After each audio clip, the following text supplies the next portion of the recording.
Relieve, Respond, Revive. WSFL-TV presents The Rebound, South Florida. It's just a huge financial burden on me. Hundreds of thousands of South Floridians struggling to pay their rent or mortgage. Help is on the way. The money arriving soon, and the people who qualify for it. With the back-to-school debate in full swing, parents want to make sure their kids' education doesn't suffer due to COVID-19. One online resource wants to take education beyond schooling, and they're hiring teachers to help do it.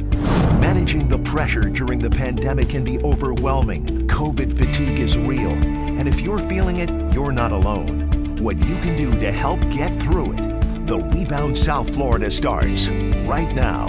I'm Forrest Saunders at the Capitol. Are you behind on your rent or mortgage payments? Well, there's good news. $250 million from the CARES Act has been set aside for housing assistance for the state of Florida, and those funds have finally started flowing.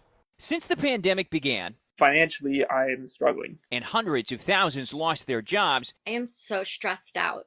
I really am. many of you have told us how worried you are about paying for housing. I have 5 children, and my husband and I are both waiting to collect unemployment. So in the meantime, we can't pay rent. While the governor has continued to extend a moratorium on evictions until August, it won't last forever. Delayed mortgage and rent payments will eventually come due. That's where $250 million CARES dollars come in. Florida Housing Finance Corporation says now that it's accepted the money, it can start working to divvy it up and get it out to those in need. There are folks that we know that through no fault of their own, their jobs have either gone away or been cut severely back. Florida Housing's director, Trey Price, says most of the dollars will go into 2 big pots, $120 million in rental assistance for those in affordable housing already managed by the agency. Another $120 to cities and counties for their own rent and mortgage aid programs. The remaining dollars for operational costs and special needs or homeless programs. We're trying to get this money moving. We only have until the end of 2020 to do so. Price expects to meet that goal. The first dollars flowing before August, he hopes, then more chunks coming in the months to follow.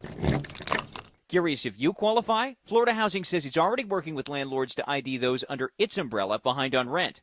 Private renters and homeowners can check with their local housing program or SHIP offices to see what options are available. Perhaps it'll be enough It's just a huge financial burden on me. to ease the heavy debt Floridians have accrued.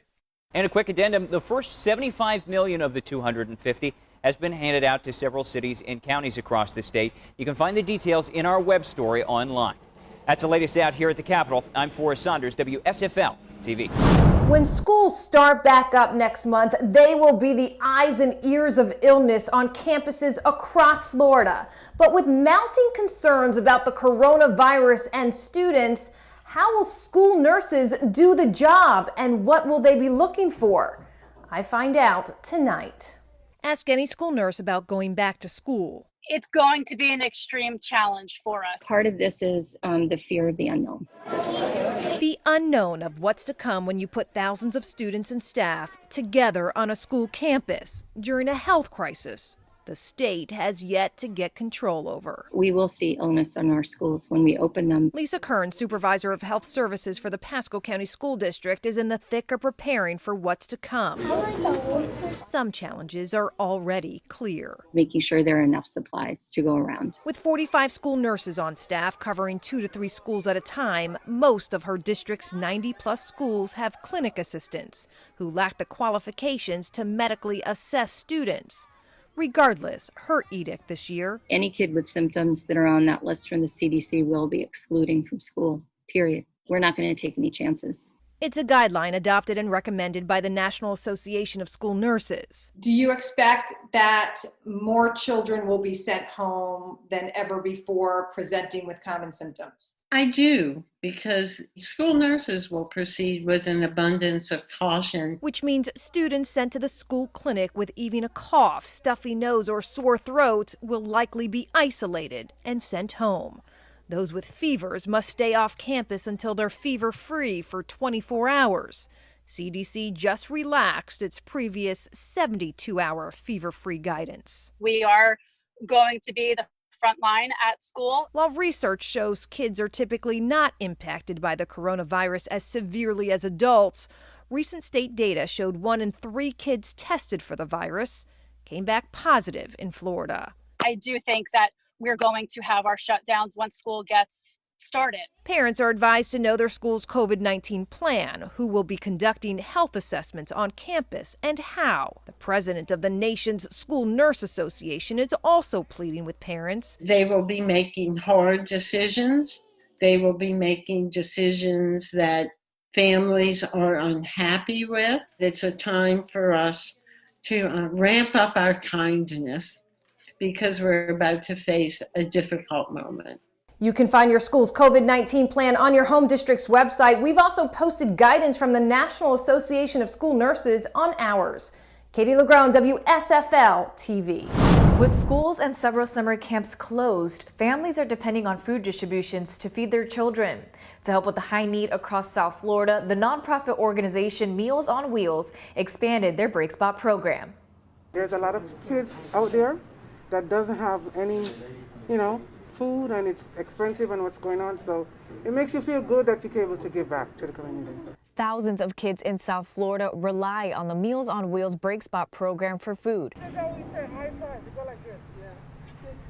Michelle Powell, the community library manager at Broward County Library, says the need for food boxes increases every week. The program provides food for kids 18 and under. The first week we started with 25, and we got rid of the 25, and people were still coming, so we decided to increase the next week to, I think, 30, and then we keep increasing. We are at 45 today.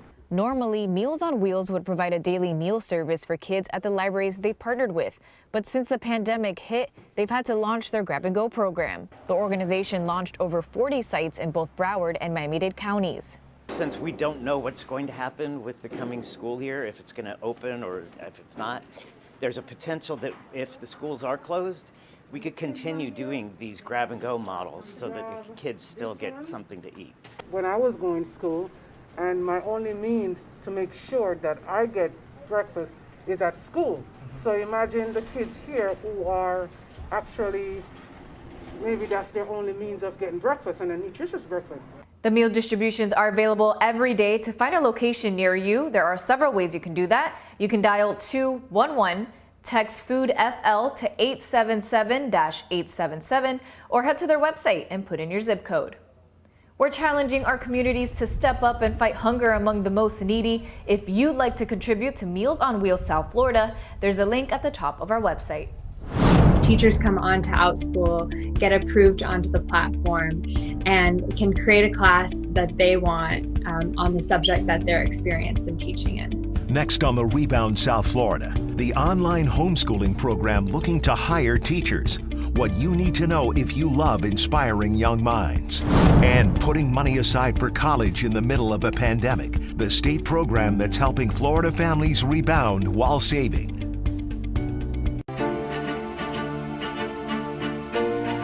With on-campus classes canceled this summer, parents are turning to online resources to make sure their kids are staying on track. A marketplace of live online classes called OutSchool is one of those many resources, and they're looking to hire teachers.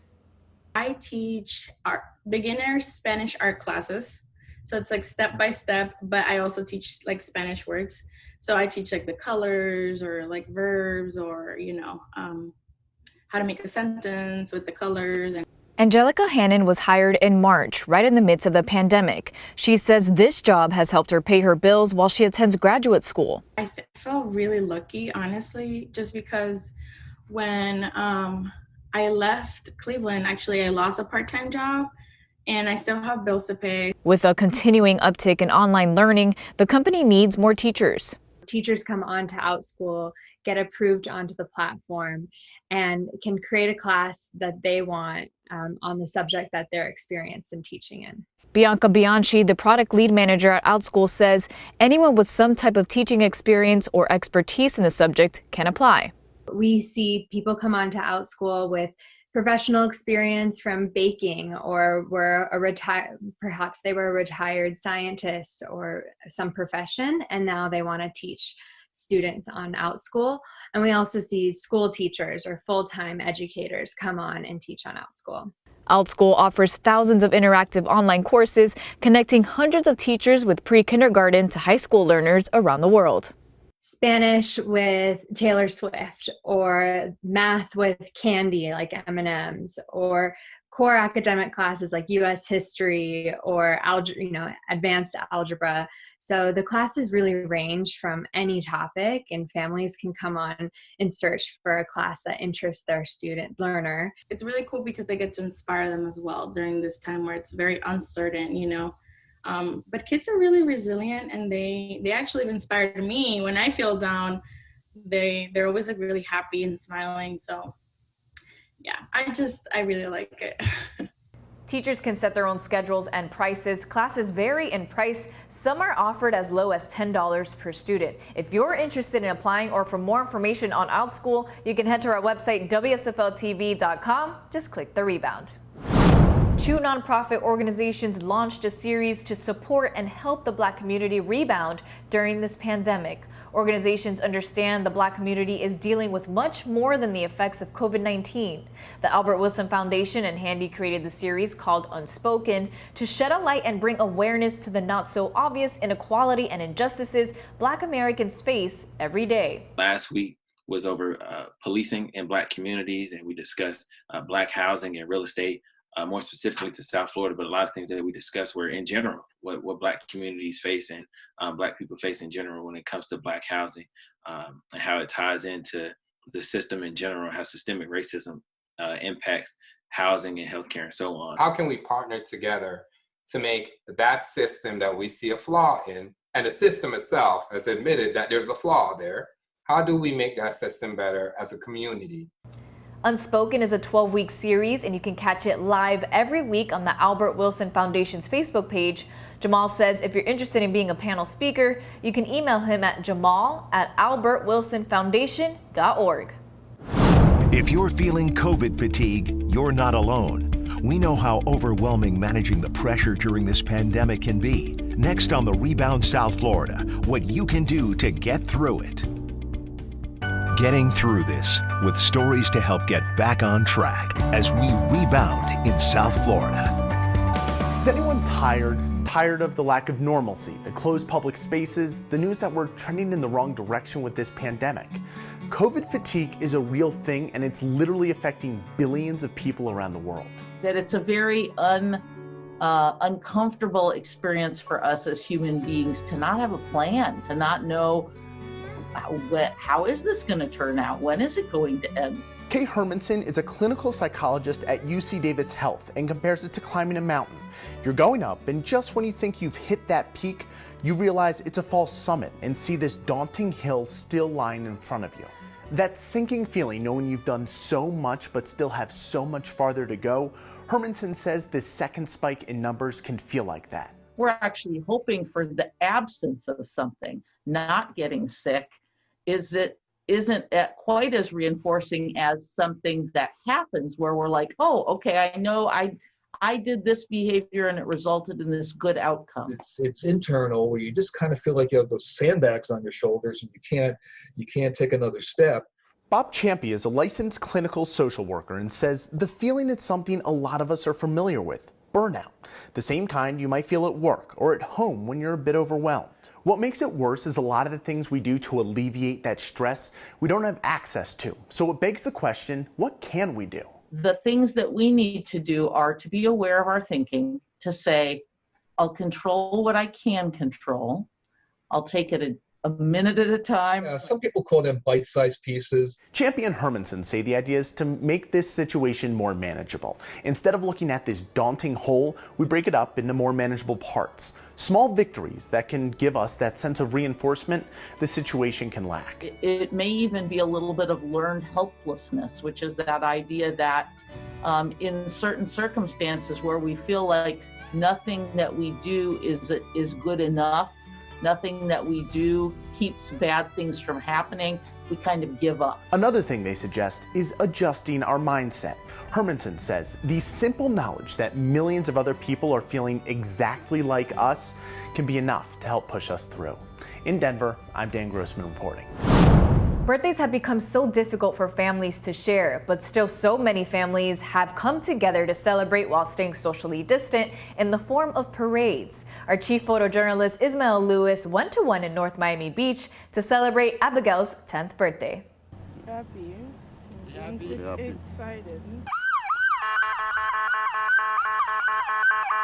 We're here to celebrate the 10th birthday of one of our residents, Abigail. So we're just here doing a parade. She got a nice cake, some lovely gifts, and we're celebrating with her and her family. Well, she's very excited and very happy. You know, with the pandemic, a lot of kids can't have the normal birthday parties that they would normally have. So we decided to do something different by throwing a parade for her. And she's very excited, very happy, and definitely looking forward to opening up some of the gifts that she received. A young lady who's celebrating her 10th birthday today. Abigail lives in the city of North Miami Beach. She's been participating in programs at the parks and Rec for a long time. And because of the crisis, because of the pandemic, her parents were saying that she felt so bad she wanted to celebrate her birthday. For me, today is a perfect birthday. Saving for your child's college education doesn't have to break the bank. Next on the Rebound South Florida, helping you make ends meet with how you can take advantage of Florida's prepaid college program now.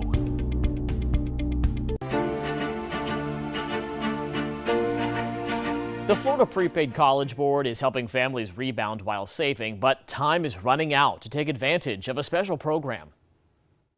I was actually a Florida prepaid child. Logan Luco talks about the money his parents saved for him before sending him off to college through Florida's prepaid program. So it helped pay for my undergrad as well as part of my grad school. Now he's saving for his own daughter's future. As soon as we got her social security number, that was like our biggest first commitment, was going ahead and getting her enrolled. To help other families through the pandemic, Florida Prepaid is offering a deal through their 529 savings plan. When you sign up for that as an automatic monthly contribution of $25 or more, we will put another $25 into the account. Shannon Colavecchio is the Florida Prepaid spokesperson.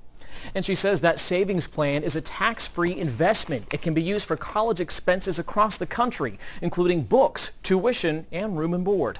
$25 a month over, the course of 15, 16 years can grow into several $1,000s. Dollars that could pay for your child's future, much like little Ava's. What do you want to be when you grow up? Oh, you want to be an engineer. So hopefully we have a future little engineer. Now, families that open a new Florida 529 savings plan now through August 16th can take advantage of that deal. I'm Channing Frampton, WSFL TV. There's a reason Florida's called the Sunshine State, from the cool ocean breezes to the limitless opportunities for fun near the water or in the suburban areas of South Florida. Every week we want to hear what you love about the community you live in. Tonight we leave you with Fran Ortiz. I currently live in Hollywood, Dania Beach to be exact, but I'm originally from Puerto Rico. I moved here about 6 years ago. Back in Puerto Rico, all I knew was really roller derby. But when I first got here, I didn't know anybody. But it was something that I was just like, I need to skate, and if I'm not gonna do it on derby, I'm just gonna skate the streets.